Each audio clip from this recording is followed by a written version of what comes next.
Son las 4 de la tarde del 7 de mayo de 1972. Merian Pes y Anita Luchesa hacen autostop desde la ciudad de Berkeley hasta la Universidad de Stanford. Un coche se detiene. El hombre que lo conduce se ofrece a llevarlas a su destino. Las dos estudiantes suben al Ford Galaxy. Nunca se las vuelve a ver con vida.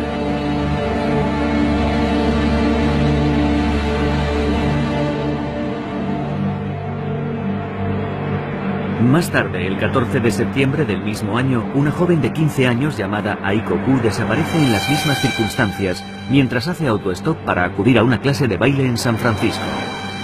Casi 4 meses después, el 8 de enero de 1973, Cynthia Schall desaparece en la carretera que conduce a la Universidad de California en Santa Cruz.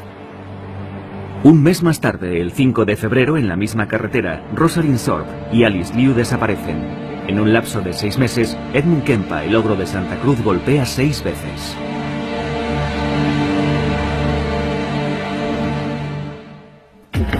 Stefan Bourgois es uno de los especialistas en asesinos en serie más reconocidos mundialmente. En una carrera de 30 años ha entrevistado a alrededor de 60 asesinos en todo el mundo. El 8 de noviembre de 1991 se reúne con Edmund Kempa en la sala de entrevistas de la penitenciaría de Vacaville en California. El hombre que se presenta ante Stefan Bourgois es un gigante con un peso de 130 kilos y 2,15 metros de altura. Con 43 años de edad, lleva en prisión 18, cumpliendo 8 condenas por asesinato. Sobre todo con las primeras 2 chicas que asesiné. Cuando maté a la primera me encontraba en estado de shock. Lo hice todo al revés, considerando que mi objetivo era que no me pillasen. Fui torpe. Cuando metí el cuerpo en el maletero tenía las manos llenas de sangre y me dije, Dios mío, lo he hecho, no me lo puedo creer, lo he hecho. Ahora tengo que matar a la otra. Enseguida se muestra confiado con Stefan y relata despreocupadamente los horrores que cometió, que por desgracia no eran los primeros.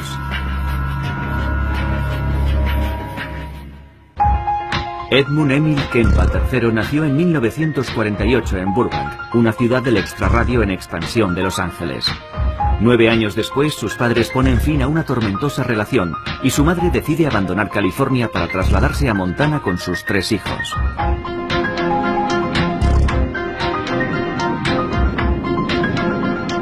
Helena, la capital del estado, es en aquel entonces una pequeña localidad escondida en medio de las montañas. La familia Kempa se muda a una modesta vivienda cerca del lago que linda con la localidad. El joven Ed, que tiene 2 hermanas, es el segundo hijo de la familia. Su experiencia en la casa pronto se convierte en un auténtico calvario.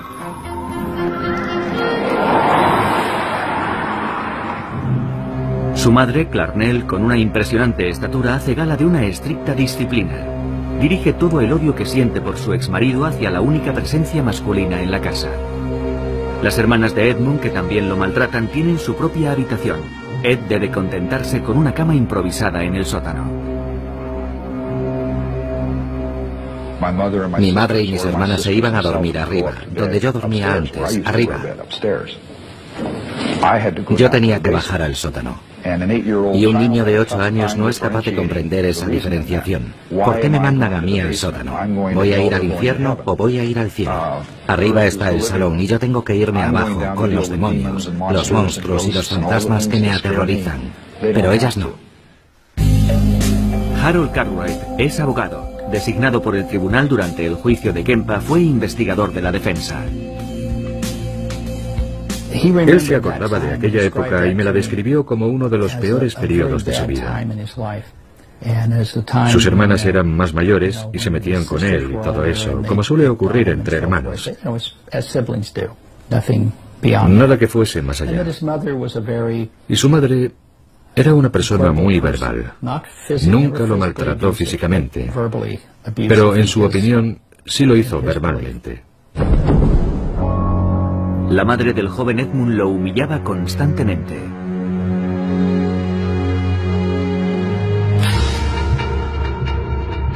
Es en esa época cuando tiene lugar un episodio en la infancia de Kempa que los especialistas analizarán más tarde.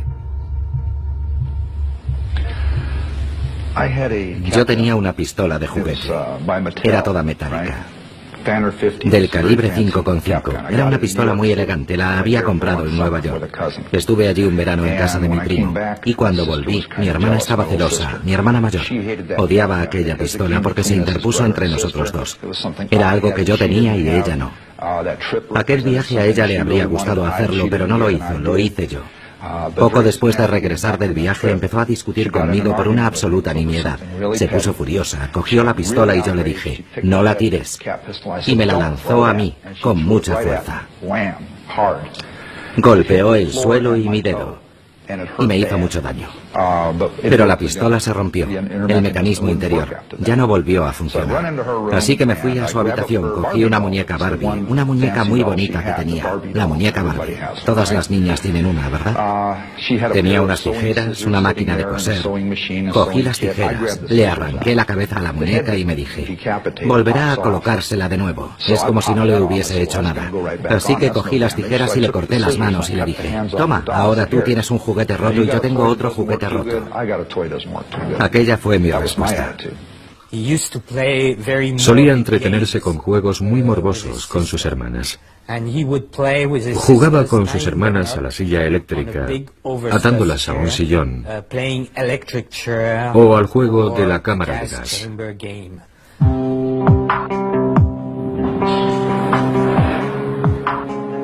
Pasan los meses y los años en Helena, y en la casa familiar el joven Edmund sueña con su padre ausente cuyo recuerdo le persigue.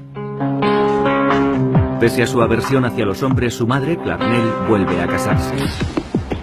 Kempa, que no soporta más a su madre, decide escaparse a California. Solo tiene un objetivo en mente, reunirse con su padre. Pero el joven Kempa sufrirá otra decepción. Para empezar, yo no fui allí, me dejaron allí. Me llevaron a casa de mi padre en Los Ángeles a pasar las Navidades. Fuimos a las montañas y me dejaron allí. Tuve roces con mi hermanastro y con mi madrastra. Yo no les interesaba y no me querían. Ellos estaban construyendo una nueva familia y yo estaba desesperado porque nunca había tenido a mi padre a mi lado. Necesitaba su aprobación, su reconocimiento. Pero todos actuamos con codicia y desesperación. Nos peleábamos constantemente, había muchos roces, y él no pudo soportarlo, así que se libró de mí. Yo pertenecía a su antigua familia, que había terminado en fracaso. Rechazado en todas partes, sus padres deciden dejarlo en manos de sus abuelos maternos, que viven en una apartada zona de California, en un lugar cerca del parque de Yosemite. Kempa y su padre viajan en coche hasta la localidad de North Fork.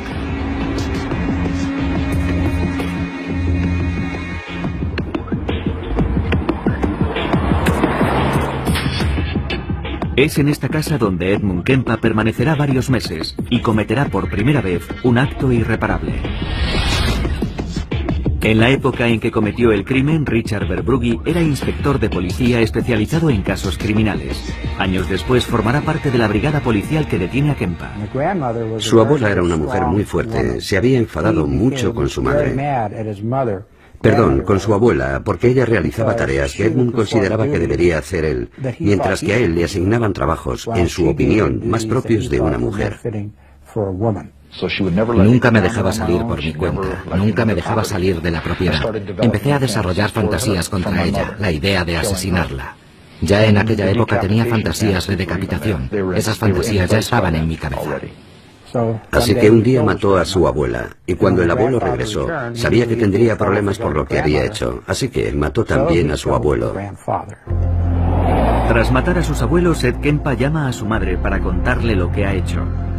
Al no haber cumplido aún los 15 años, y por tanto siendo menor, Kempa no es encarcelado, sino internado en el Hospital Psiquiátrico de Atascadero, California, el 6 de diciembre de 1964, donde permanece durante más de 5 años. Entonces, ni los médicos ni las autoridades detectan ningún signo que indique que se trata de un asesino que terminará reincidiendo más tarde o más temprano. La personalidad de Kempa es analizada, pero los psiquiatras se equivocan en sus estimaciones, diagnosticándole esquizofrenia paranoide.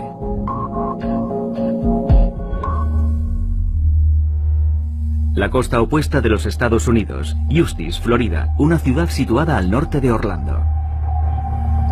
Es 25 de noviembre de 1996.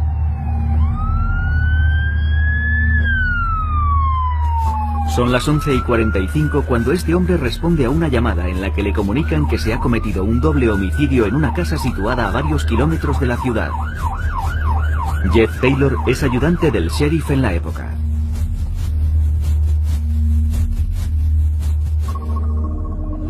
Por la línea de comunicación de la oficina del sheriff, la línea 911, recibimos una llamada de emergencia, comunicándonos que una niña había encontrado a sus padres muertos en su vivienda.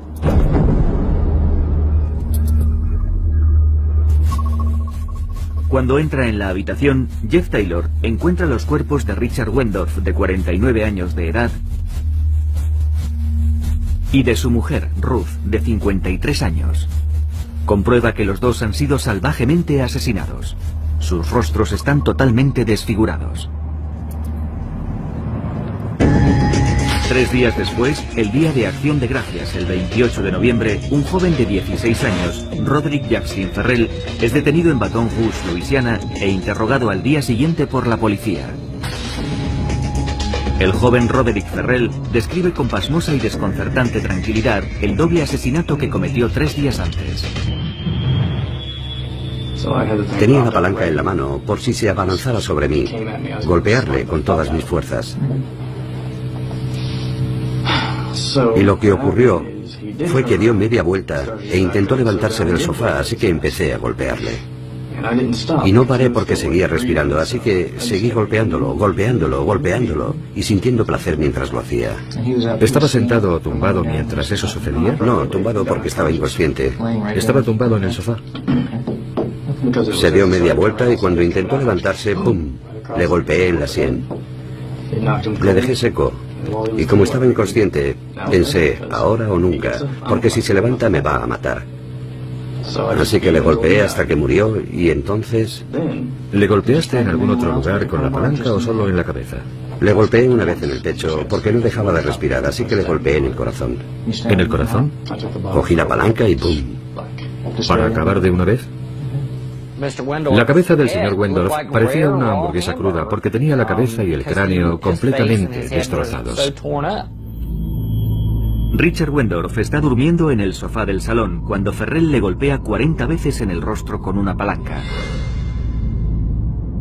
Luego se dirige a la cocina y se encuentra con su mujer, que al comprender que va a agredirla, le arroja una taza de café a la cara antes de atacarle con todas sus fuerzas. Estaba en la cocina y me tiró el café. Me puso perdido. Luego me clavó las uñas en la cara y me agarró la muñeca. Entonces cogí la palanca y empecé a golpearla en la parte posterior del cráneo. ¿Ella intentó huir en aquel momento? Ella se agarraba a mí.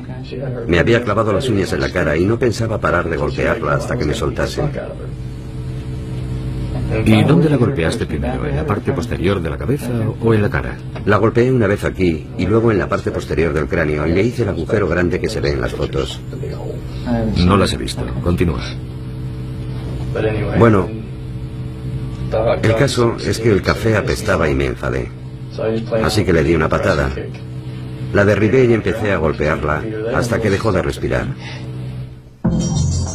El vampiro de Kentucky, como ha sido apodado por los medios, fue condenado a la silla eléctrica el 27 de febrero de 1998 y tras 3 años de espera en el corredor de la muerte, se conmutó su sentencia a cadena perpetua debido a su edad en el momento en que sucedieron los hechos. Como ocurrió con Edmund Kempa y como sucede con la mayoría de los asesinos en serie, es con toda seguridad un suceso acontecido durante la infancia de Ferrell lo que configurará más tarde la personalidad de un asesino, el comienzo de su desviación. Su madre, Sondra Gibson, tenía 17 años cuando nació Roderick. Era inmadura e inestable. Su padre se esfumó 3 semanas después de su nacimiento. Su padre se marchó cuando tenía 3 semanas de edad. En aquel momento nos separamos. Prácticamente no tuvo relación con su padre, Rick. Vino a verle 2 o 3 veces y eso fue todo. 2 o 3 veces? ¿Durante cuántos? En toda su vida. El joven Rod es, en consecuencia, educado por sus abuelos. Un matrimonio muy religioso, pero también, como van a comprobar a continuación, totalmente depravado. Habla usted de celebraciones de misas negras. ¿Puede hablarnos del nombre de ese grupo y de qué ocurría? ¿Cuáles son sus recuerdos de aquello? ¿Qué hacían? En lo que se refiere a las misas negras, existen dos tipos que yo sepa. Uno de ellos, por supuesto, pertenece a la iglesia satánica, Anton LaVey, etc. Y el otro es un grupo menos organizado. No tiene un nombre propiamente dicho que se conozca por ahí. Pero las prácticas de ambos cultos son absolutamente diferentes. En mi opinión, la iglesia de Anton LaVey se parece más a los cristianos modernos. No se hacen sacrificios. Es una religión más dogmática que de fe. Mientras que la otra misa negra es más puritana. Cree en las viejas tradiciones, los sacrificios, rituales sangrientos y ese tipo de cosas. ¿Le hicieron participar en aquellos rituales? Participé en un par de ellos, en los que básicamente se celebró lo que ellos llaman el ritual del guardián, al que llevan a los niños o niñas pequeños y les hacen participar en complicados rituales arcanos, o cantos, mantras y cosas por el estilo, así como sacrificios de sangre que representan la concepción que es la sangre de Cristo, etc., con el objeto de educarlos, creándoles un vínculo muy fuerte con el grupo, para que cuando maduren se conviertan en guardianes de ese grupo. Y yo fui al menos a 2 rituales de esos.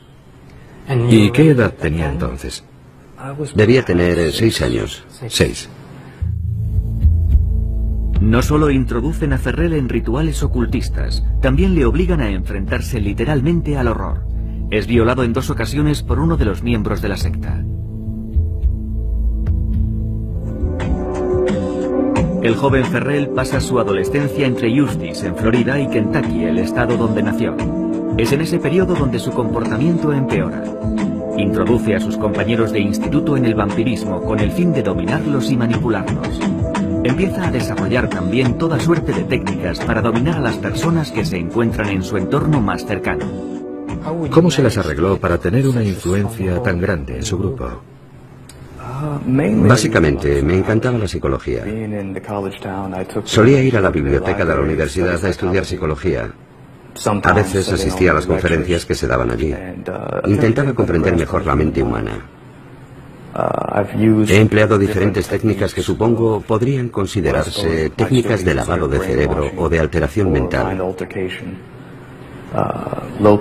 Dietas bajas en proteínas, mantras, depravaciones sensoriales, cosas así.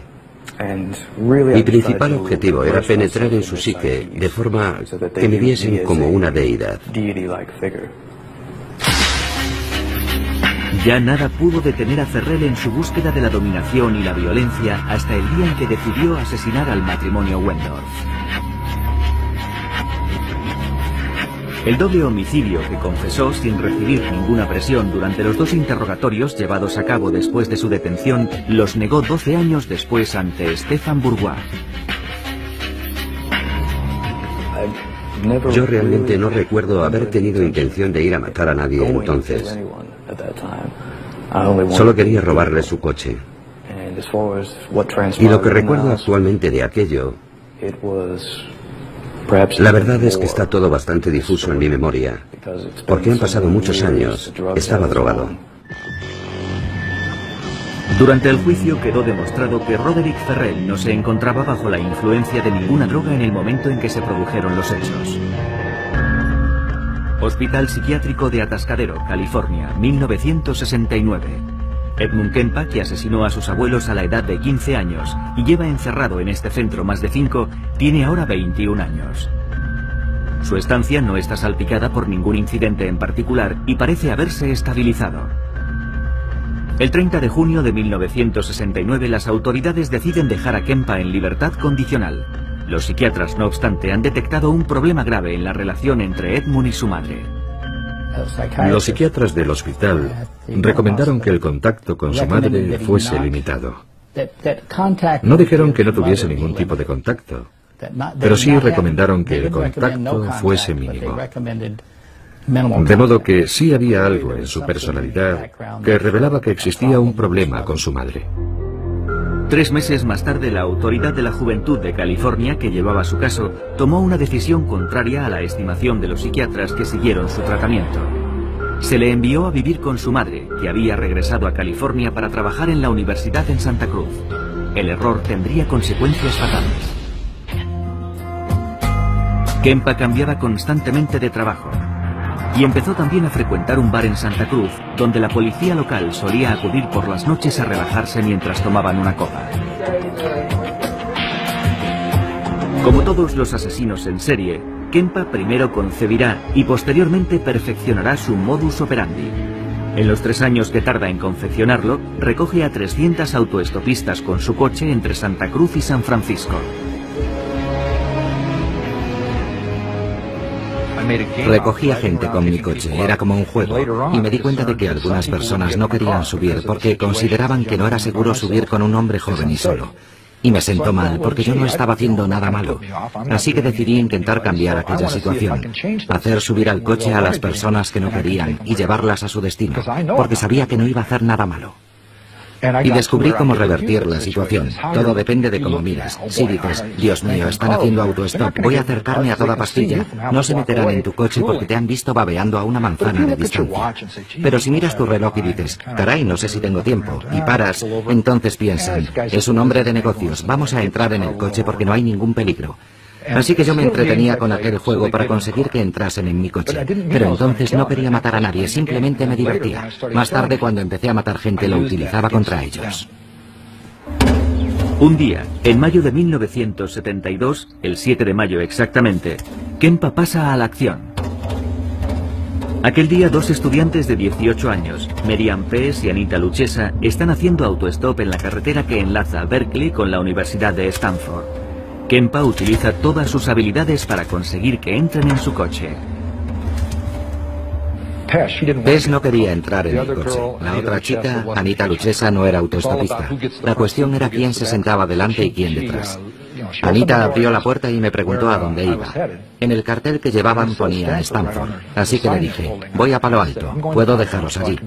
Oh, genial. Entra en el coche, coge sus cosas y levanta el asiento para que pase su amiga, que estaba mirándome seria, dudando de si entrar o no. Enseguida me di cuenta de que la chica tenía claro que no quería entrar. Un adulto solo, un coche coupé de 2 puertas, de modo que el único sitio por donde salir era pasando por encima del asiento delantero. Así que esas eran todas las señales de aviso para no entrar a un coche con un hombre. En fin. Pero cuando me acerqué a ella se me ocurrió el truco del reloj. ¿Tengo tiempo? Al hacer ese gesto la chica pensó, este tío es un calzonazos, es totalmente inofensivo. Y entró en el coche. Mickey Alufi es uno de los detectives de policía de Santa Cruz que más tarde detendrán a Kempa. Cuando cogía a las autoestopistas, montaban en el coche por la puerta del pasajero y él les decía, creo que la puerta está mal cerrada. Entonces alargaba el brazo, abría de nuevo la puerta y la volvía a cerrar. Sin embargo, el tipo de coche que conducía tenía una manilla de seguridad en el reposabrazos y cuando cerraba la puerta, se bajaba un pestillo que impedía que nadie pudiese salir por la puerta. Ya no se podía manipular la manilla. Y cuando eso ocurría, me dijo, ya no tenían escapatoria.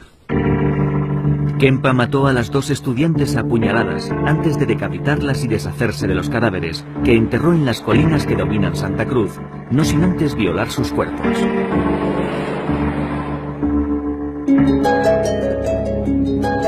Entre mayo del 72 y febrero del 73, Kempa se dedica a recorrer la carretera que une las ciudades de Santa Cruz y San Francisco.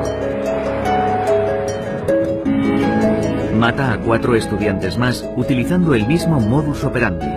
Las recoge mientras hacen autostop, las decapita después de asesinarlas y viola sus cuerpos. Seguidamente las descuartiza y dispersa los restos con el propósito de despistar a la policía.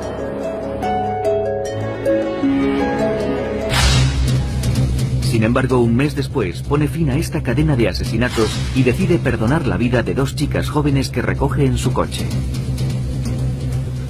El viernes siguiente volví a Santa Cruz por la tarde. Estuve bebiendo hasta por la noche y me quedé dormido hasta que llegó mi madre, momento en el que me desperté. Y las últimas palabras que intercambiamos no fueron una discusión. Entré en su dormitorio para hablar con ella. No quiero que se interprete esto como un intento por mi parte de buscar una excusa que justifique su muerte. Lo que quiero decir es que esperaba que ella pudiese decirme algo y acabar con toda aquella mierda. El niño que había dentro de mí tan solo deseaba escuchar aquellas palabras y dejarlo todo. Recuerdo que ella estaba leyendo un libro. Lo soltó bruscamente sobre su regazo y me dijo: Dios santo, no pensarás quedarte ahí hablando toda la noche. Era una de sus frases favoritas cuando yo llegaba tarde con ganas de hablar. Normalmente en circunstancias parecidas yo hubiese dado media vuelta, le hubiese dicho no y me habría marchado.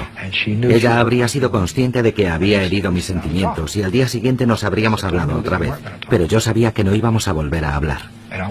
Regresé a mi cuarto y me eché en la cama sabiendo que no iba a dormir. Permanecí tumbado unas 3 o 4 horas, hasta eso de las 4 o 5 de la mañana. Pasadas las 5, volví empuñando un martillo y le aplasté el cráneo. Y luego la degollé. Después de matar a su madre, Kempa asesinó a la mejor amiga de esta, que trabajaba con ella en la Universidad de Santa Cruz. Luego decide abandonar la ciudad.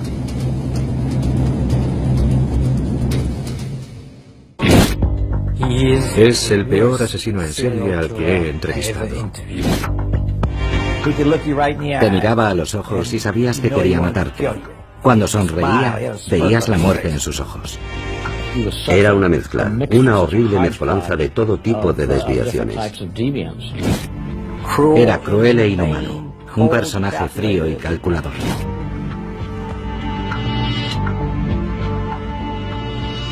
¿De qué se le acusa?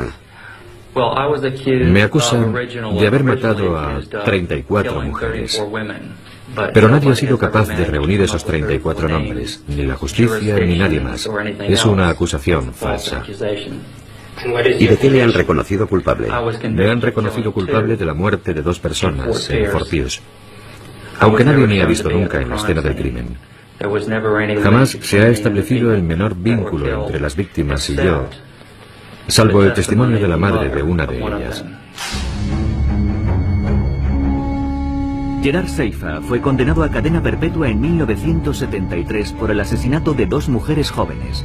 Más adelante la policía le atribuirá 34 víctimas en total, pero se calcula que podría haber matado entre 80 y 110 personas.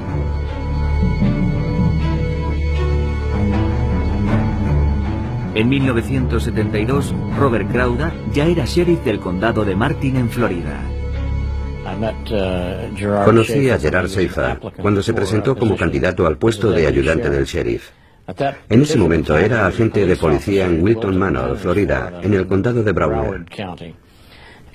Y buscaba el puesto de ayudante del sheriff en otro condado. En aquella época tenía un aspecto completamente normal, más bien sanote. Cuando hablaba con la gente, se mostraba muy simpático. Incluso poseía un cierto carisma. Sin embargo, pronto nos dimos cuenta de que tras esa fachada se ocultaba algo bien distinto. Seifa se mudó a una casa situada a pocos kilómetros de la oficina del sheriff. Parecía la persona idónea para ocupar el puesto de ayudante del sheriff. Pero justo a los 28 días, Seifa cometió un grave error y fue desenmascarado por su superior. Era un sábado por la mañana y yo estaba cortando el césped. Sonó el teléfono, mi mujer me llamó y fui a cogerlo.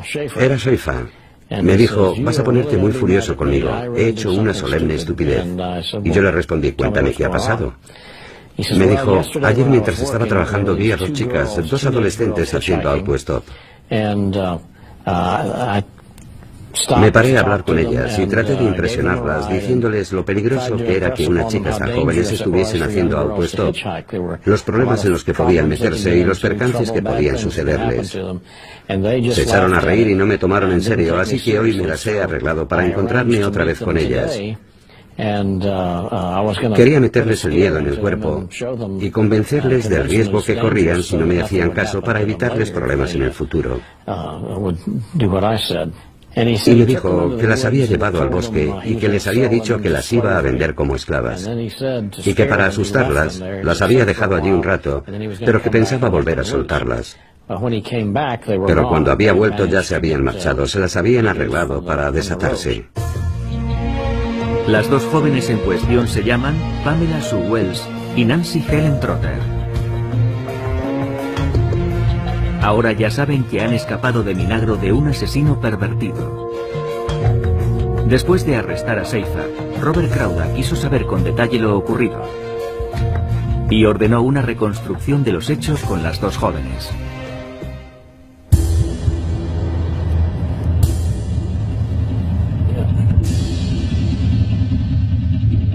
Lo que descubre le deja completamente helado. Después de llevarlas a la espesura del bosque, a la salida del pueblo, Seifa decide amordazar a las dos jóvenes antes de maniatarles las extremidades, ponerles una cuerda alrededor del cuello y finalmente atarlas a un árbol. Acto seguido, Seifa les comenta que se va, que tiene que hacer un recado, pero que volverá a acabar el trabajo. Les comunica que las va a matar, pero que antes las torturará. Sin embargo, durante su ausencia, las dos jóvenes consiguen soltarse y huir. Las dos jóvenes le contaron un poco más o menos la misma versión que me había contado Seifa. Le habían visto el día anterior y volvieron a coincidir con él al día siguiente, pero luego me dijeron que las había pellizcado en el culo y que les había tocado otras partes. Ya no recuerdo con exactitud todo lo que me describieron, y que empezaron a sentirse aterrorizadas cuando las ató al árbol y las dejó allí colgadas. Seifa es entonces detenido por su superior. A renglón seguido aparece un nuevo elemento que servirá para desenmascararlo definitivamente. Casi al mismo tiempo se descubren dos cuerpos en los alrededores de Vero Beach, en Fort Pierce para ser exactos. Robert Stone es el fiscal en el proceso que se abre contra Seifa en octubre de 1973.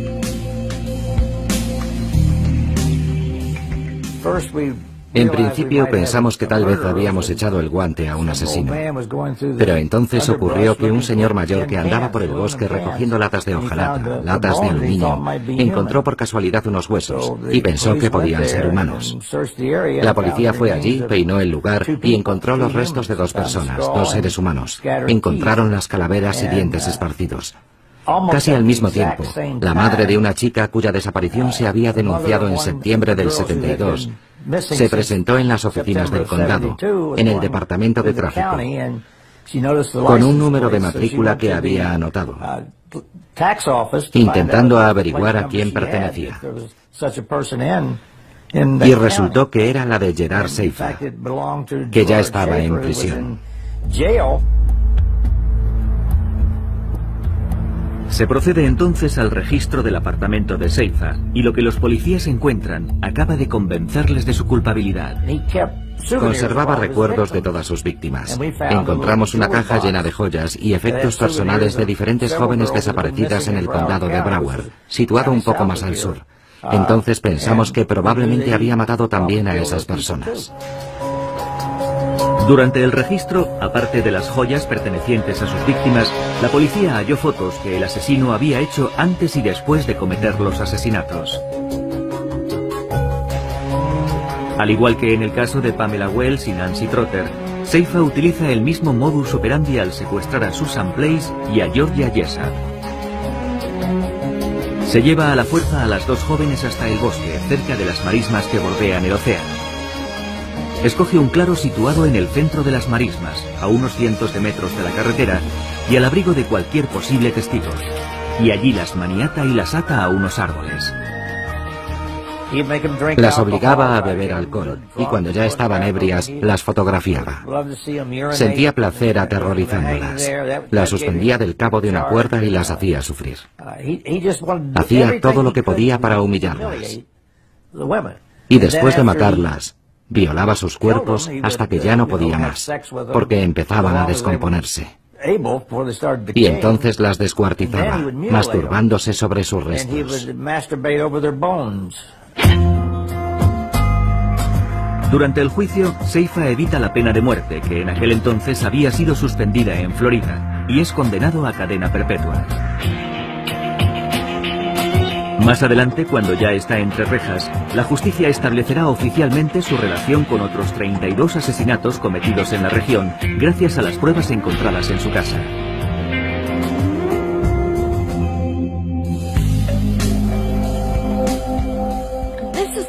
Esta es la casa en la que vivía Gerard Seifa cuando yo lo conocí en 1964. Sondra London conoce bien a Gerard Seifa. Salió con él durante un año. Luego le pierde de vista y reanuda el contacto con él 10 años más tarde al enterarse de sus crímenes. Siempre contaba dos historias. La primera era: soy el asesino en serie de mujeres más grande del siglo. La segunda era: soy inocente. Jamás he matado a nadie. Soy un honrado policía. Y recuerdo un momento memorable. Esta frase me la dijo muy lentamente. Me miró a los ojos y me dijo: tú no lo puedes comprender porque no eres un asesino en serie. Cuando le declararon culpable de los dos asesinatos, Robert Stone estableció su relación con los 34 asesinatos o desapariciones de mujeres hasta entonces sin resolver. Hablando con Seifa de sus otros casos, sugirió... Bueno, no lo sugirió. Escribió de su puño y letra en una carta que el número de sus crímenes oscilaba entre 80 y 110. Y él me comentaba muchas veces, es verdaderamente horripilante, pero decía, ¿cómo definir un asesinato? Si tienes a una víctima y ésta se ahoga en su propio vómito, ¿se trata de un asesinato? Si matas a una mujer embarazada, ¿son dos asesinatos o solo uno? Y hacía la cuenta de sus crímenes, basándose en ese tipo de reflexiones.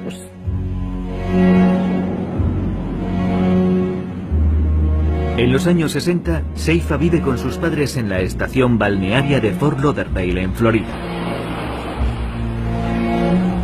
Desciende de una familia católica muy practicante. Siendo niño, Seifa empieza a detestar a su padre, que ha comenzado a serle infiel a su esposa, mientras que él mantiene una relación íntima con su madre. Se le permitía dormir en la cama de su madre, o mejor dicho, durmió en la cama de su madre hasta los 16 años. Cuando Stefan Bourgois le conoce en noviembre de 1991, Gerard Seifa lleva en la cárcel 18 años. Jamás ha confesado oficialmente sus crímenes. Desvelando a veces anécdotas sobre algunas de las desapariciones de mujeres jóvenes, se divierte jugando al ratón y al gato con la justicia cuando intentan arrancarle una confesión. Stefan utiliza entonces un método sinuoso para hacer que hable. Cuando interrogo a Gerard Seifa y él continúa en su postura inamovible reclamando su inocencia, decido adoptar una nueva estrategia que consiste en hacerle hablar de los asesinos en serie que son sus vecinos de celda y especialmente del más célebre de todos ellos, Ted Bundy, que espera ser ejecutado en el corredor de la muerte de Florida. De modo que le hago las preguntas seleccionando aquellos rituales personales y modos operativos de los crímenes de Ted Bundy que yo sé que coinciden con los suyos propios. Y entonces podrán constatar cómo efectivamente Seifa, entre líneas, me confiesa sus crímenes. ¿Reproducía él invariablemente sus crímenes? Bueno, yo no diría invariablemente. Me dijo que había seguido mi caso en las revistas de detectives y que había matado a 2 chicas en Washington para copiar los métodos, por así decirlo, que yo había empleado en los crímenes de Place y Jessup.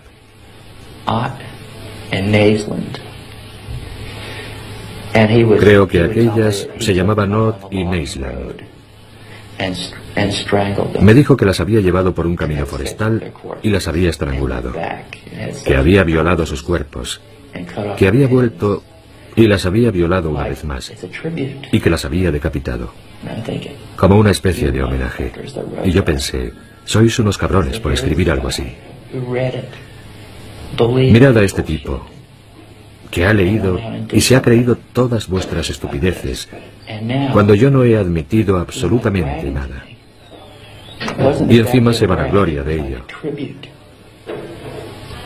Bueno, no se estaban vanagloriando exactamente. En realidad era un homenaje. ¿Cuántas has matado en realidad, Gerard? Dicen que 34. ¿Son todas las que mataste o tienes algunas enterradas en tumbas privadas? Entonces le dije, Ted, soy el mejor. ¿Qué se le puede contestar a alguien así? ¿Qué puedes decirle? No podía darle una respuesta racional. Porque si le decías, Ted, son todo mentiras, él decía, no, no.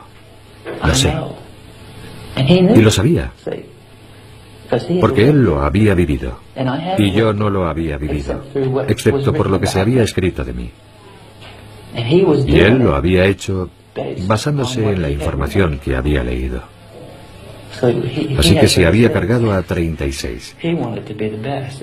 Quería ser el mejor. Le obsesionaba que hubiesen dicho que yo había matado a 34. Pero tenía miedo de que hubiesen sido más de las que él sabía. De manera que estaba siempre intentando que yo le sacase de dudas diciendo, no, solo he matado a 34. Pero yo nunca se lo decía. Me había dado cuenta de que estaba completamente obsesionado por la cifra. Y yo, para pincharle, me volvía hacia él y le decía, soy el mejor, Ted. Van a electrocutarte y yo estaré aquí. Y seré el mejor, tal y como dicen. El número 1. El señor Stone tiene razón. El mejor de todos. Y tú no eres nadie. Eso le volvía loco. No es posible, decía. Entonces le enseñaba la portada del Palm Beach Post y le decía, lee esto. Soy una figura de culto. En primera página.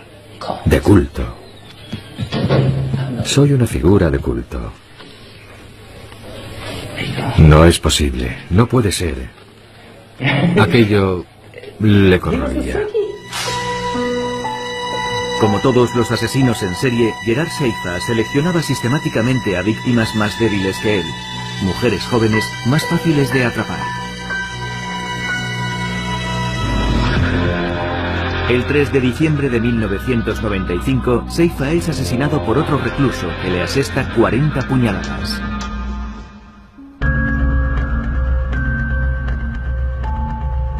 Estamos de nuevo en California, el fin de semana de Pascua de 1973. Edmund Kempa acaba de asesinar salvajemente a su madre y a una amiga de esta.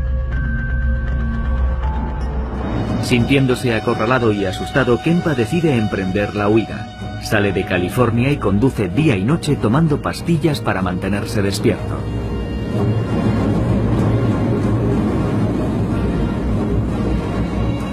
Tres días después llega a Pueblo, una población del estado de Colorado. Agotado por el cansancio, detiene su coche en esta estación de servicio. Y caso rarísimo entre los asesinos en serie, decide entregarse. Intenta ponerse en contacto por teléfono con un conocido suyo de la policía de Santa Cruz para confesarle sus crímenes.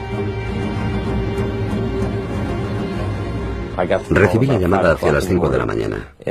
Me dijo que el señor Kempa había decidido entregarse y que llamaba desde una cabina situada en Pueblo, Colorado. Admitía haber matado a su madre y a otra mujer, además de todos los homicidios que estábamos investigando. Mickey Alufi y Richard Verbrugge viajan entonces a Pueblo para hacerse cargo de Kempa. Su declaración fue muy completa, muy pormenorizada. Lo confesó todo, se acordaba de todo. Sin embargo, no profundizamos demasiado en ese primer interrogatorio. Tan solo pretendíamos averiguar las personas que admitía haber matado, y eso es lo que hicimos básicamente. Nos habló de las distintas chicas a las que había matado, de la muerte de su madre y de la mejor amiga de esta. Kempa se muestra muy cooperativo, y durante todo el viaje de vuelta, que dura 3 días, no deja de hablar. De vuelta en Santa Cruz, acepta incluso enseñar a los investigadores el lugar donde ha escondido los cuerpos de sus víctimas. Kempa se muestra igual de colaborador durante su proceso, que se inicia el 25 de octubre de 1973, siendo extremadamente prolífico incluso en los detalles más duros, sin que su voz transmita la más mínima emoción. Edmund Emil Kempa se mostró muy colaborador con la policía respecto a sus crímenes, y fue uno de los primeros casos en los que un asesino reincidente fue sometido a estudio por parte del FBI con objeto de poner a punto técnicas de perfil que permitiesen detectar a ese tipo de criminales en los Estados Unidos. Pero después de 35 años pasados entre rejas, una pregunta permanece en el aire, válida para todos los otros casos de asesinos en serie. ¿Ed Kempa podría volver a matar? Cuando alguien ha hecho el tipo de cosas que Ed Kempa hizo a personas inocentes, personas a las que no conocía, a las que no había visto jamás, simplemente extraños que se cruzaron en su vida, no se puede dejar que una persona así salga de la cárcel. Porque no se puede en absoluto correr el riesgo de que lo que se produjo una vez pueda volver a suceder. Así que no. Yo no quiero volver a ver a Kempa en la sociedad pese a haber participado en su defensa. Un día se presentará ante la comisión de valoración y dirá: sí, pienso que estoy preparado para la libertad condicional. Yo rezo para que nadie se la conceda.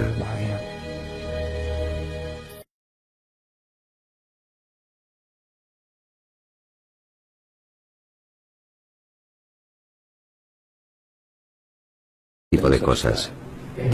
¿Le hicieron participar en aquellos rituales? Participé en un par de ellos,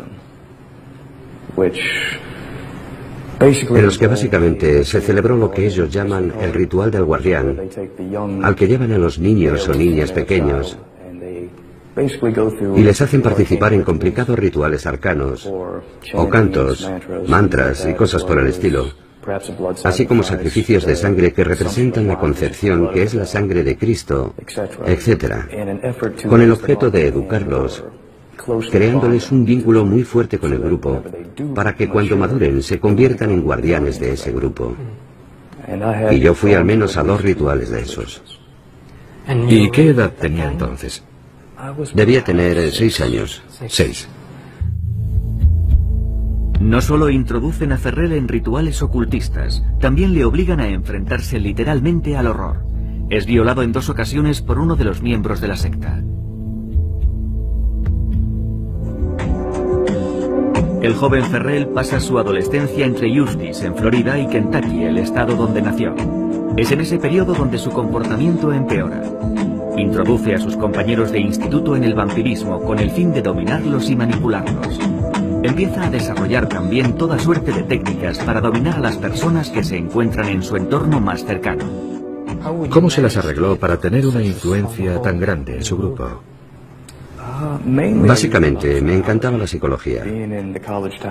Solía ir a la biblioteca de la universidad a estudiar psicología.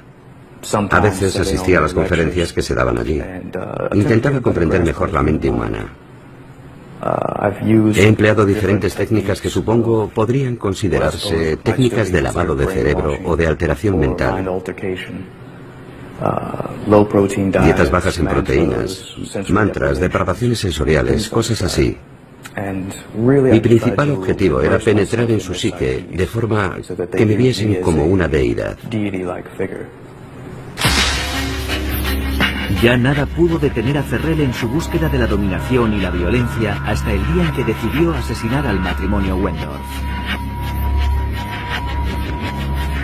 El doble homicidio que confesó sin recibir ninguna presión durante los 2 interrogatorios llevados a cabo después de su detención los negó 12 años después ante Stefan Bourgois. Yo realmente no recuerdo haber tenido intención de ir a matar a nadie entonces. Solo quería robarle su coche.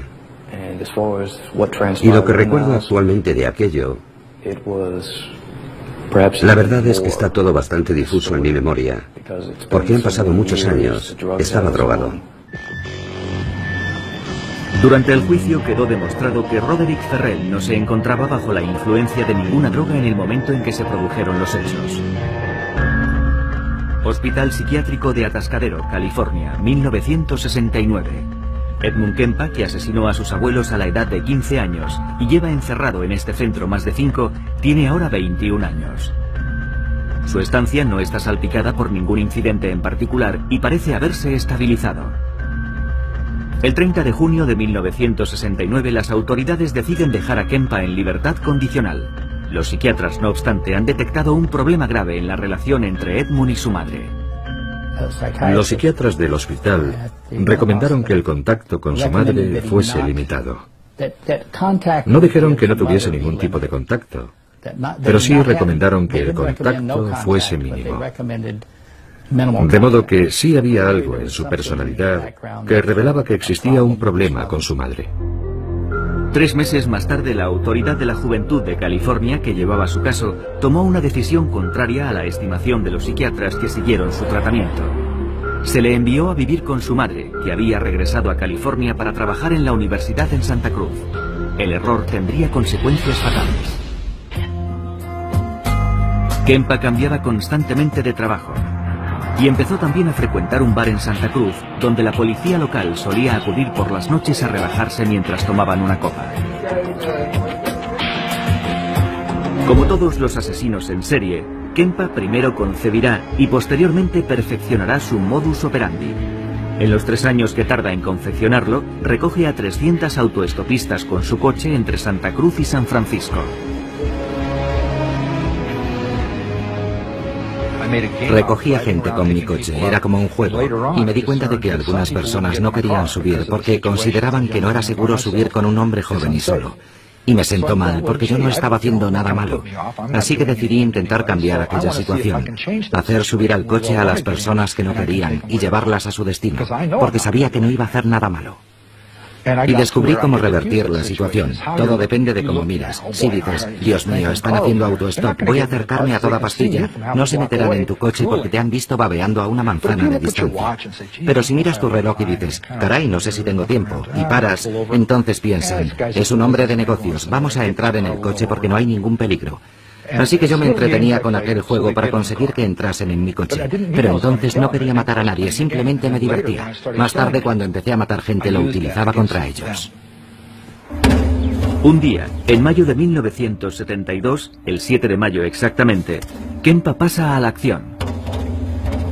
Aquel día 2 estudiantes de 18 años, Merian Pes y Anita Luchesa, están haciendo autostop en la carretera que enlaza Berkeley con la Universidad de Stanford. Kempa utiliza todas sus habilidades para conseguir que entren en su coche. Tess no quería entrar en el coche. La otra chica, Anita Luchesa, no era autoestopista. La cuestión era quién se sentaba delante y quién detrás. Anita abrió la puerta y me preguntó a dónde iba. En el cartel que llevaban ponía Stanford, así que le dije, voy a Palo Alto, ¿puedo dejaros allí? Oh, genial. Entra en el coche, coge sus cosas y levanta el asiento para que pase su amiga, que estaba mirándome seria, dudando de si entrar o no. Enseguida me di cuenta de que la chica tenía claro que no quería entrar. Un adulto solo, un coche coupé de 2 puertas, de modo que el único sitio por donde salir era pasando por encima del asiento delantero. Así que esas eran todas las señales de aviso para no entrar a un coche con un hombre. En fin. Pero cuando me acerqué a ella se me ocurrió el truco del reloj. ¿Tengo tiempo? Al hacer ese gesto la chica pensó, este tío es un calzonazos, es totalmente inofensivo. Y entró en el coche. Mickey Alufi es uno de los detectives de policía de Santa Cruz que más tarde detendrán a Kempa. Cuando cogía a las autoestopistas, montaban en el coche por la puerta del pasajero y él les decía, creo que la puerta está mal cerrada. Entonces alargaba el brazo, abría de nuevo la puerta y la volvía a cerrar. Sin embargo, el tipo de coche que conducía tenía una manilla de seguridad en el reposabrazos y cuando cerraba la puerta, se bajaba un pestillo que impedía que nadie pudiese salir por la puerta.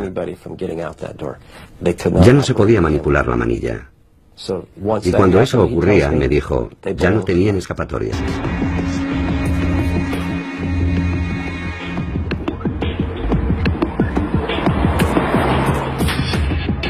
Es en esta casa donde Edmund Kempa permanecerá varios meses y cometerá por primera vez un acto irreparable. En la época en que cometió el crimen, Richard Verbrugge era inspector de policía especializado en casos criminales. Años después formará parte de la brigada policial que detiene a Kempa. Su abuela era una mujer muy fuerte, se había enfadado mucho con su madre. Perdón, con su abuela, porque ella realizaba tareas que Edmund consideraba que debería hacer él, mientras que a él le asignaban trabajos, en su opinión, más propios de una mujer. Nunca me dejaba salir por mi cuenta, nunca me dejaba salir de la propiedad. Empecé a desarrollar fantasías contra ella, la idea de asesinarla. Ya en aquella época tenía fantasías de decapitación. Esas fantasías ya estaban en mi cabeza. Así que un día mató a su abuela, y cuando el abuelo regresó, sabía que tendría problemas por lo que había hecho, así que mató también a su abuelo. Tras matar a sus abuelos, Ed Kempa llama a su madre para contarle lo que ha hecho. Al no haber cumplido aún los 15 años, y por tanto siendo menor, Kempa no es encarcelado, sino internado en el Hospital Psiquiátrico de Atascadero, California, el 6 de diciembre de 1964, donde permanece durante más de 5 años. Entonces, ni los médicos ni las autoridades detectan ningún signo que indique que se trata de un asesino que terminará reincidiendo más tarde o más temprano. La personalidad de Kempa es analizada, pero los psiquiatras se equivocan en sus estimaciones, diagnosticándole esquizofrenia paranoide.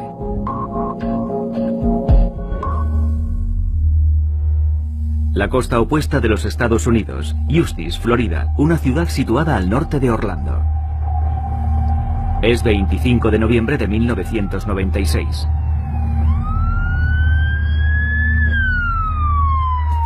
Son las 11:45 cuando este hombre responde a una llamada en la que le comunican que se ha cometido un doble homicidio en una casa situada a varios kilómetros de la ciudad. Jeff Taylor es ayudante del sheriff en la época.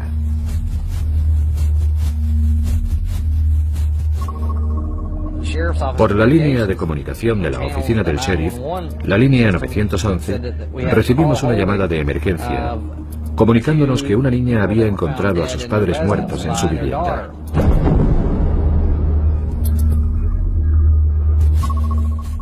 Cuando entra en la habitación, Jeff Taylor encuentra los cuerpos de Richard Wendorf, de 49 años de edad,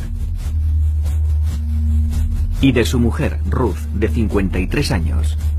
Comprueba que los dos han sido salvajemente asesinados. Sus rostros están totalmente desfigurados. 3 días después, el Día de Acción de Gracias, el 28 de noviembre, un joven de 16 años, Roderick Jackson Ferrell, es detenido en Baton Rouge, Luisiana, e interrogado al día siguiente por la policía. El joven Roderick Ferrell describe con pasmosa y desconcertante tranquilidad el doble asesinato que cometió 3 días antes. Tenía la palanca en la mano por si se abalanzaba sobre mí, golpearle con todas mis fuerzas. Y lo que ocurrió fue que dio media vuelta e intentó levantarse del sofá, así que empecé a golpearle. Y no paré porque seguía respirando, así que seguí golpeándolo, y sintiendo placer mientras lo hacía. ¿Estaba sentado o tumbado mientras eso sucedía? No, tumbado porque estaba inconsciente. Estaba tumbado en el sofá. Se dio media vuelta y cuando intentó levantarse, ¡pum!, le golpeé en la sien. Le dejé seco. Y como estaba inconsciente, pensé, ahora o nunca, porque si se levanta me va a matar. Así que le golpeé hasta que murió y entonces... ¿Le golpeaste en algún otro lugar con la palanca o solo en la cabeza? Le golpeé una vez en el pecho porque no dejaba de respirar, así que le golpeé en el corazón. ¿En el corazón? Cogí la palanca y ¡pum! ¿Para acabar de una vez? La cabeza del señor Wendorf parecía una hamburguesa cruda porque tenía la cabeza y el cráneo completamente destrozados. Richard Wendorf está durmiendo en el sofá del salón cuando Ferrell le golpea 40 veces en el rostro con una palanca. Luego se dirige a la cocina y se encuentra con su mujer, que al comprender que va a agredirla, le arroja una taza de café a la cara antes de atacarle con todas sus fuerzas. Estaba en la cocina y me tiró el café. Me puso perdido. Luego me clavó las uñas en la cara y me agarró la muñeca. Entonces cogí la palanca y empecé a golpearla en la parte posterior del cráneo. ¿Ella intentó huir en aquel momento? Ella se agarraba a mí. Me había clavado las uñas en la cara y no pensaba parar de golpearla hasta que me soltase. ¿Y dónde la golpeaste primero? ¿En la parte posterior de la cabeza o en la cara? La golpeé una vez aquí y luego en la parte posterior del cráneo y le hice el agujero grande que se ve en las fotos. No las he visto. Continúa. Bueno, el caso es que el café apestaba y me enfadé. Así que le di una patada. La derribé y empecé a golpearla hasta que dejó de respirar. El vampiro de Kentucky, como ha sido apodado por los medios, fue condenado a la silla eléctrica el 27 de febrero de 1998 y tras 3 años de espera en el corredor de la muerte, se conmutó su sentencia a cadena perpetua debido a su edad en el momento en que sucedieron los hechos. Como ocurrió con Edmund Kempa y como sucede con la mayoría de los asesinos en serie, es con toda seguridad un suceso acontecido durante la infancia de Ferrell lo que configurará más tarde la personalidad de un asesino, el comienzo de su desviación. Su madre, Sondra Gibson, tenía 17 años cuando nació Roderick. Era inmadura e inestable. Su padre se esfumó 3 semanas después de su nacimiento. Su padre se marchó cuando tenía 3 semanas de edad. En aquel momento nos separamos. Prácticamente no tuvo relación con su padre, Rick. Vino a verle 2 o 3 veces y eso fue todo. 2 o 3 veces? ¿Durante cuántos? En toda su vida. El joven Rod es, en consecuencia, educado por sus abuelos. Un matrimonio muy religioso, pero también, como van a comprobar a continuación, totalmente depravado. Habla usted de celebraciones de misas negras. ¿Puede hablarnos del nombre de ese grupo y de qué ocurría? ¿Cuáles son sus recuerdos de aquello? ¿Qué hacían? En lo que se refiere a las misas negras, existen 2 tipos que yo sepa. Uno de ellos, por supuesto, pertenece a la iglesia satánica, Anton LaVey, etc. Y el otro es un grupo menos organizado. No tiene un nombre propiamente dicho que se conozca por ahí. Pero las prácticas de ambos cultos son absolutamente diferentes. En mi opinión, la iglesia de Anton LaVey se parece más a los cristianos modernos. No se hacen sacrificios. Es una religión más dogmática que de fe. Mientras que la otra misa negra es más puritana. Cree en las viejas tradiciones, los sacrificios, rituales sangrientos y ese tipo con exactitud todo lo que me describieron. Y que empezaron a sentirse aterrorizadas cuando las ató al árbol y las dejó allí colgadas. Seifa es entonces detenido por su superior. A renglón seguido aparece un nuevo elemento que servirá para desenmascararlo definitivamente. Casi al mismo tiempo se descubren 2 cuerpos en los alrededores de Vero Beach, en Fort Pierce para ser exactos. Robert Stone es el fiscal en el proceso que se abre contra Seifa en octubre de 1973.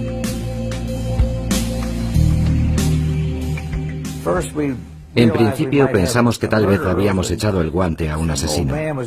Pero entonces ocurrió que un señor mayor que andaba por el bosque recogiendo latas de hojalata, latas de aluminio, encontró por casualidad unos huesos y pensó que podían ser humanos. La policía fue allí, peinó el lugar y encontró los restos de 2 personas, 2 seres humanos. Encontraron las calaveras y dientes esparcidos. Casi al mismo tiempo, la madre de una chica cuya desaparición se había denunciado en septiembre del 72, se presentó en las oficinas del condado, en el departamento de tráfico, con un número de matrícula que había anotado, intentando averiguar a quién pertenecía. Y resultó que era la de Gerard Seifa, que ya estaba en prisión. Se procede entonces al registro del apartamento de Seifa y lo que los policías encuentran acaba de convencerles de su culpabilidad. Conservaba recuerdos de todas sus víctimas. Encontramos una caja llena de joyas y efectos personales de diferentes jóvenes desaparecidas en el condado de Broward, situado un poco más al sur. Entonces pensamos que probablemente había matado también a esas personas. Durante el registro, aparte de las joyas pertenecientes a sus víctimas, la policía halló fotos que el asesino había hecho antes y después de cometer los asesinatos. Al igual que en el caso de Pamela Wells y Nancy Trotter, Seifa utiliza el mismo modus operandi al secuestrar a Susan Place y a Georgia Jessar. Se lleva a la fuerza a las 2 jóvenes hasta el bosque, cerca de las marismas que bordean el océano.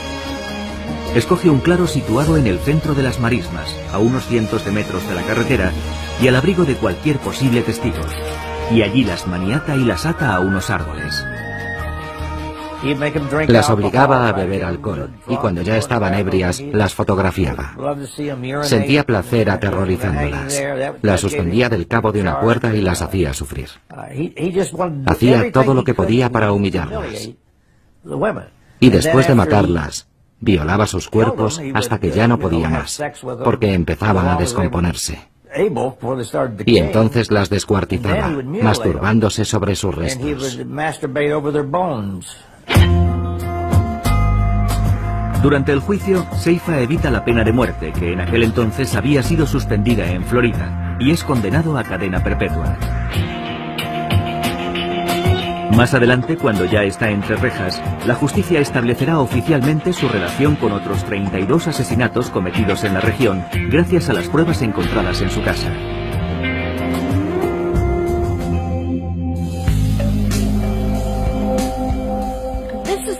Esta es la casa en la que vivía Gerard Seifa cuando yo lo conocí en 1964.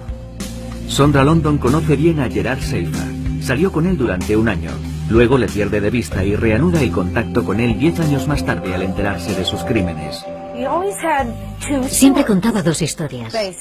La primera era: soy el asesino en serie de mujeres más grande del siglo.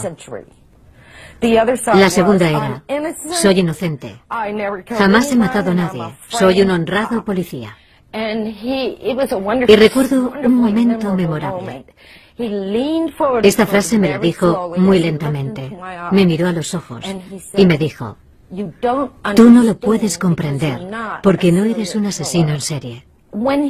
Cuando le declararon culpable de los dos asesinatos, Robert Stone estableció su relación con los 34 asesinatos o desapariciones de mujeres hasta entonces sin resolver. Hablando con Seifa de sus otros casos, sugirió... Bueno, no lo sugirió. Escribió de su puño y letra en una carta que el número de sus crímenes oscilaba entre 80 y 110. Y él me comentaba muchas veces: es verdaderamente horripilante, pero decía, ¿cómo definir un asesinato? Si tienes a una víctima y ésta se ahoga en su propio vómito, ¿se trata de un asesinato? Si matas a una mujer embarazada, ¿son dos asesinatos o solo uno? Y hacía la cuenta de sus crímenes, basándose en ese tipo de reflexiones.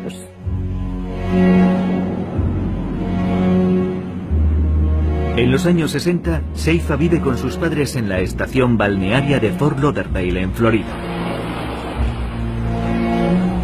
Desciende de una familia católica muy practicante. Siendo niño, Seifa empieza a detestar a su padre, que ha comenzado a serle infiel a su esposa, mientras que él mantiene una relación íntima con su madre. Se le permitía dormir en la cama de su madre, o mejor dicho, durmió en la cama de su madre hasta los 16 años. Cuando Stefan Bourgois le conoce en noviembre de 1991, Gerard Seifa lleva en la cárcel 18 años. Jamás ha confesado oficialmente sus crímenes. Desvelando a veces anécdotas sobre algunas de las desapariciones de mujeres jóvenes, se divierte jugando al ratón y al gato con la justicia cuando intentan arrancarle una confesión. Stefan utiliza entonces un método sinuoso para hacer que hable. Cuando interrogo a Gerard Seifa y él continúa en su postura inamovible reclamando su inocencia, decido adoptar una nueva estrategia que consiste en hacerle hablar de los asesinos en serie que son sus vecinos de celda, y especialmente del más célebre de todos ellos, Ted Bundy, que espera ser ejecutado en el corredor de la muerte de Florida. De modo que le hago las preguntas seleccionando aquellos rituales personales y modos operativos de los crímenes de Ted Bundy, que yo sé que coinciden con los suyos propios. Y entonces podrán constatar cómo efectivamente Seifa, entre líneas, me confiesa sus crímenes. ¿Reproducía él invariablemente sus crímenes? Bueno, yo no diría invariablemente. Me dijo que había seguido mi caso en las revistas de detectives y que había matado a 2 chicas en Washington para copiar los métodos, por así decirlo, que yo había empleado en los crímenes de Place y Jessup.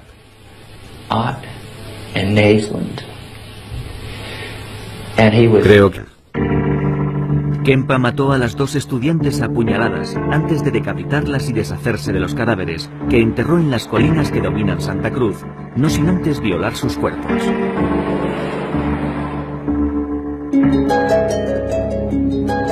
Entre mayo del 72 y febrero del 73, Kempa se dedica a recorrer la carretera que une las ciudades de Santa Cruz y San Francisco.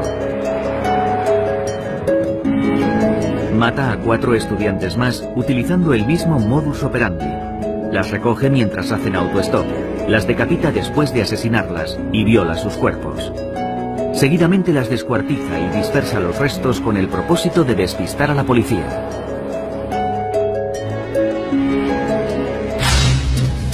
Sin embargo, un mes después pone fin a esta cadena de asesinatos y decide perdonar la vida de 2 chicas jóvenes que recoge en su coche. El viernes siguiente volví a Santa Cruz por la tarde. Estuve bebiendo hasta por la noche y me quedé dormido hasta que llegó mi madre, momento en el que me desperté. Y las últimas palabras que intercambiamos no fueron una discusión. Entré en su dormitorio para hablar con ella. No quiero que se interprete esto como un intento por mi parte de buscar una excusa que justifique su muerte. Lo que quiero decir es que esperaba que ella pudiese decirme algo y acabar con toda aquella mierda. El niño que había dentro de mí tan solo deseaba escuchar aquellas palabras y dejarlo todo. Recuerdo que ella estaba leyendo un libro. Lo soltó bruscamente sobre su regazo y me dijo: «Dios santo, no pensarás quedarte ahí hablando toda la noche». Era una de sus frases favoritas cuando yo llegaba tarde con ganas de hablar. Normalmente en circunstancias parecidas yo hubiese dado media vuelta, le hubiese dicho no y me habría marchado. Ella habría sido consciente de que había herido mis sentimientos y al día siguiente nos habríamos hablado otra vez, pero yo sabía que no íbamos a volver a hablar. Regresé a mi cuarto y me eché en la cama sabiendo que no iba a dormir. Permanecí tumbado unas 3 o 4 horas, hasta eso de las 4 o 5 de la mañana. Pasadas las 5, volví empuñando un martillo y le aplasté el cráneo. Y luego la degollé. Después de matar a su madre, Kempa asesinó a la mejor amiga de esta, que trabajaba con ella en la Universidad de Santa Cruz. Luego decide abandonar la ciudad.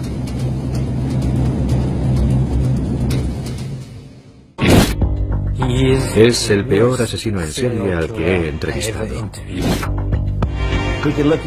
Te miraba a los ojos y sabías que quería matarte. Cuando sonreía, veías la muerte en sus ojos. Era una mezcla, una horrible mezcolanza de todo tipo de desviaciones. Era cruel e inhumano, un personaje frío y calculador.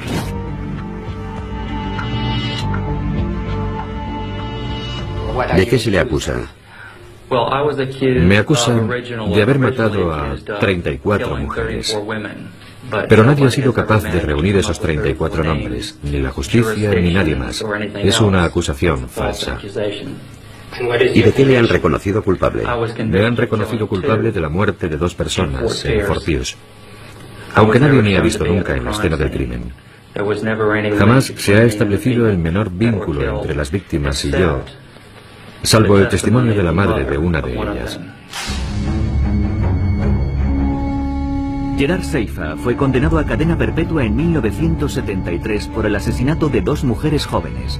Más adelante la policía le atribuirá 34 víctimas en total, pero se calcula que podría haber matado entre 80 y 110 personas.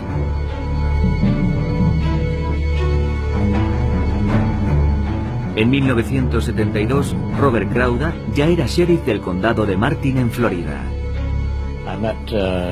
Conocí a Gerard Seifa cuando se presentó como candidato al puesto de ayudante del sheriff. En ese momento era agente de policía en Wilton Manor, Florida, en el condado de Broward. Y buscaba el puesto de ayudante del sheriff en otro condado. En aquella época tenía un aspecto completamente normal, más bien sanote. Cuando hablaba con la gente, se mostraba muy simpático. Incluso poseía un cierto carisma.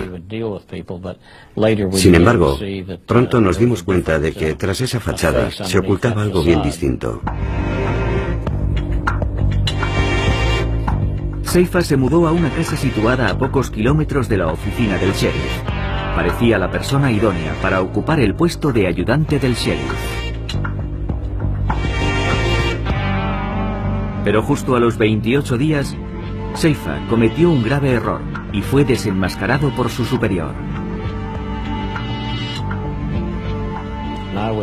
Era un sábado por la mañana y yo estaba cortando el césped.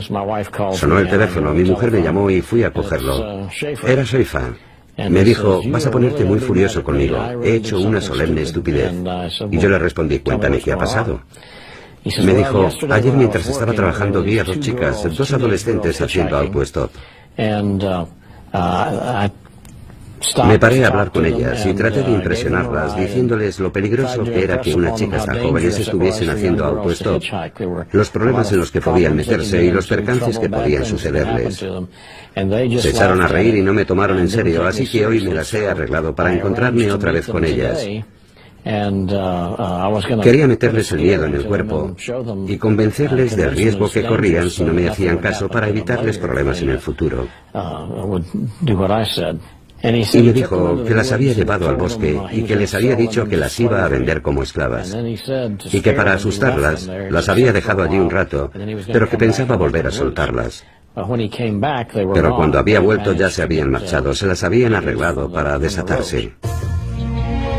Las dos jóvenes en cuestión se llaman Pamela Sue Wells y Nancy Helen Trotter. Ahora ya saben que han escapado de milagro de un asesino pervertido. Después de arrestar a Seifa, Robert Crowder quiso saber con detalle lo ocurrido y ordenó una reconstrucción de los hechos con las dos jóvenes.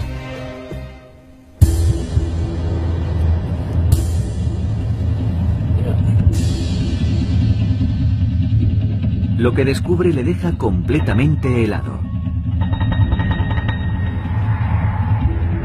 Después de llevarlas a la espesura del bosque, a la salida del pueblo, Seifa decide amordazar a las dos jóvenes antes de maniatarles las extremidades, ponerles una cuerda alrededor del cuello y finalmente atarlas a un árbol.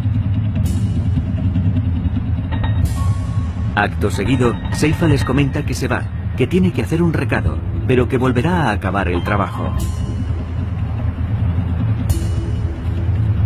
Les comunica que las va a matar, pero que antes las torturará. Sin embargo, durante su ausencia, las dos jóvenes consiguen soltarse y huir. Las dos jóvenes me contaron un poco más o menos la misma versión que me había contado Seifa.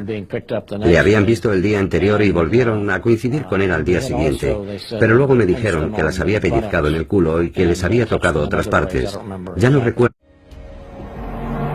Son las 4 de la tarde del 7 de mayo de 1972. Merian Pes y Anita Luchesa hacen autostop desde la ciudad de Berkeley hasta la Universidad de Stanford. Un coche se detiene. El hombre que lo conduce se ofrece a llevarlas a su destino.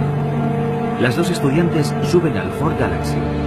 Nunca se las vuelve a ver con vida.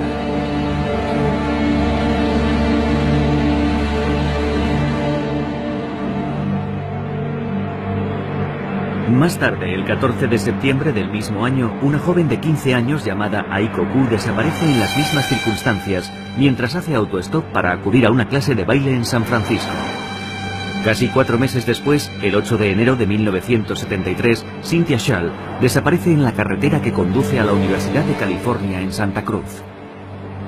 Un mes más tarde, el 5 de febrero, en la misma carretera, Rosalind Thorpe y Alice Liu desaparecen. En un lapso de 6 meses, Edmund Kempa, el ogro de Santa Cruz, golpea 6 veces.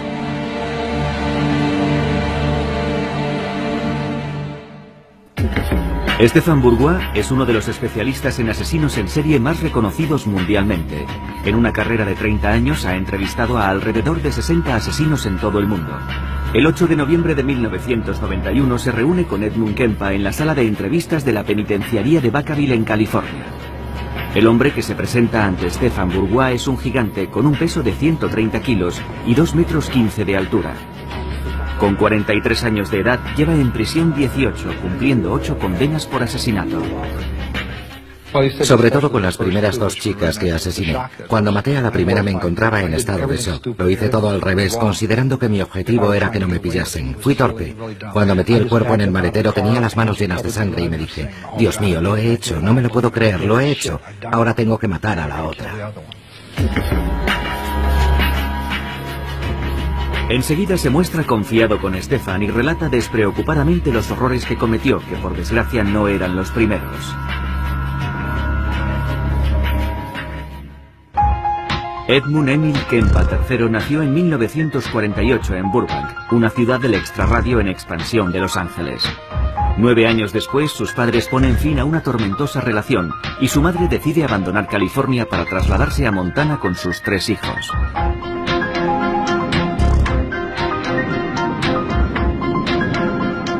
Helena, la capital del estado, es en aquel entonces una pequeña localidad escondida en medio de las montañas. La familia Kempa se muda a una modesta vivienda cerca del lago que linda con la localidad. El joven Ed, que tiene 2 hermanas, es el segundo hijo de la familia. Su experiencia en la casa pronto se convierte en un auténtico calvario.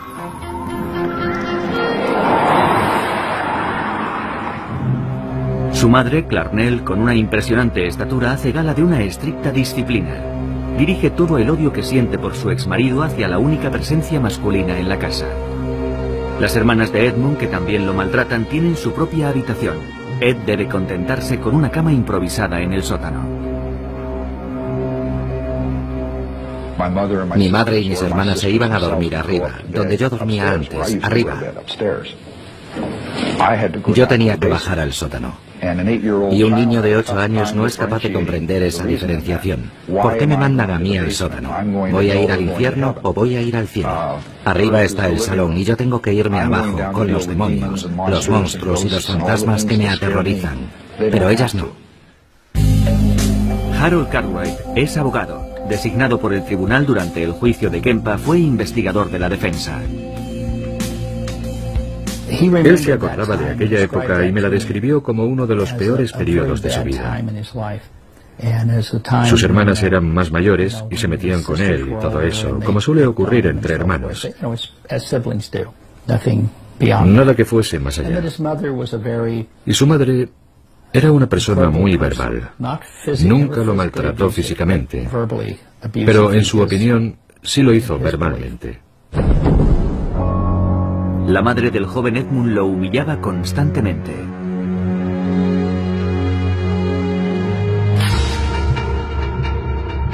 Es en esa época cuando tiene lugar un episodio en la infancia de Kempa que los especialistas analizarán más tarde. Yo tenía una pistola de juguete. Era toda metálica. Del calibre 5,5. Era una pistola muy elegante, la había comprado en Nueva York. Estuve allí un verano en casa de mi primo, y cuando volví, mi hermana estaba celosa, mi hermana mayor. Odiaba aquella pistola porque se interpuso entre nosotros dos. Era algo que yo tenía y ella no. Aquel viaje a ella le habría gustado hacerlo, pero no lo hizo, lo hice yo. Poco después de regresar del viaje empezó a discutir conmigo por una absoluta nimiedad. Se puso furiosa, cogió la pistola y yo le dije, no la tires. Y me la lanzó a mí, con mucha fuerza. Golpeó el suelo y mi dedo. Y me hizo mucho daño. Pero la pistola se rompió, el mecanismo interior. Ya no volvió a funcionar. Así que me fui a su habitación, cogí una muñeca Barbie, una muñeca muy bonita que tenía. La muñeca Barbie. Todas las niñas tienen una, ¿verdad? Tenía unas tijeras, una máquina de coser. Cogí las tijeras, le arranqué la cabeza a la muñeca y me dije, volverá a colocársela de nuevo. Es como si no le hubiese hecho nada. Así que cogí las tijeras y le corté las manos y le dije, toma, ahora tú tienes un juguete roto y yo tengo otro juguete roto. Aquella fue mi respuesta. Solía entretenerse con juegos muy morbosos con sus hermanas. Jugaba con sus hermanas a la silla eléctrica, atándolas a un sillón, o al juego de la cámara de gas.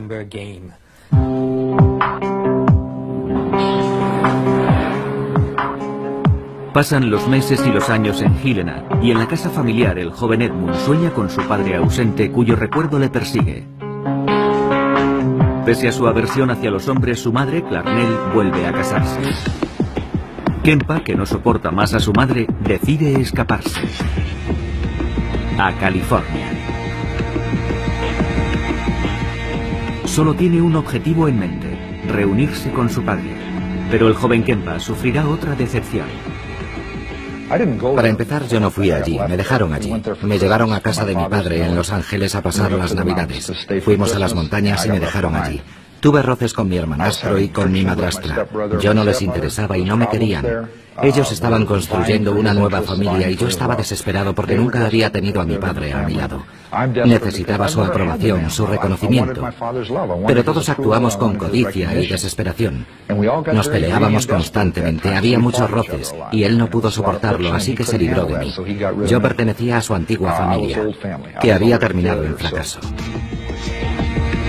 Rechazado en todas partes, sus padres deciden dejarlo en manos de sus abuelos maternos, que viven en una apartada zona de California, en un lugar cerca del parque de Yosemite. Kempa y su padre viajan en coche hasta la localidad de North Fork.